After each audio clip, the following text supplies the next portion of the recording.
Urea కొరతపై hot comments చేశారు మంత్రి Ponnam Prabhakar. Urea పంపిణీ బాధ్యత కేంద్రానిదేనన్న ఆయన ప్లాన్ ప్రకారమే బీఆర్ఎస్ యూరియా కొరతను సృష్టిస్తున్నాయని ఆరోపించారు.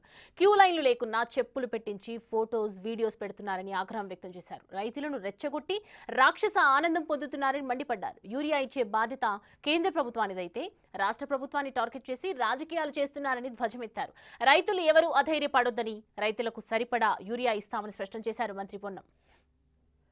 ఎరువులు ఎప్పుడు కూడా రాష్ట్ర ప్రభుత్వాలకు సంబంధించిన అంశం కాదు, ఇది పూర్తిగా కేంద్ర ప్రభుత్వందే.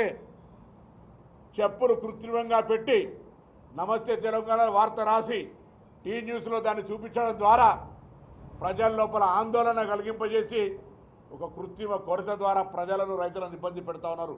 ఇది ప్రజాస్వామ్యానికి మంచిది కాదు. ఈ రాక్షసానందం రైతాంగానికి ఇబ్బంది పెడుతుంది. మానుకోండి. చేతనైతే మేము అనేక సందర్భాల్లో చెప్పినాం. భారతీయ జనతా పార్టీ బడ్జెట్లో నిధులు కేటాయించన్నాడు శాసనసభలో తీర్మానం చేసి చర్చ చేసి కేంద్రాన్ని డిమాండ్ చేసినాం. టీఆర్ఎస్ కలిసి వస్తలేదు.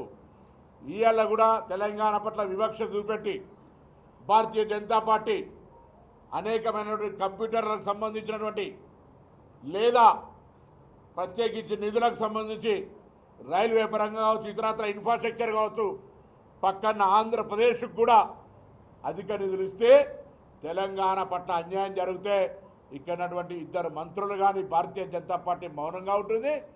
వారికి వత్తాసు పలుకుతున్నట్టుగా టీఆర్ఎస్ పార్టీ కూడా తందాన అంటుంది తప్ప ఎక్కడ భారతీయ జనతా పార్టీని టార్గెట్ చేసే ప్రయత్నం చేస్తలేదు. ఎరువులకు సంబంధించి మీ బాధ్యత. నేనేం రాజకీయం చేయడంలే, చొరవ తీసుకోమని చెప్తా ఉన్నాం. పార్లమెంట్ సభ్యుడిగా బాధ్యత వహించమని విజ్ఞప్తి చేస్తూ ఉన్నాం.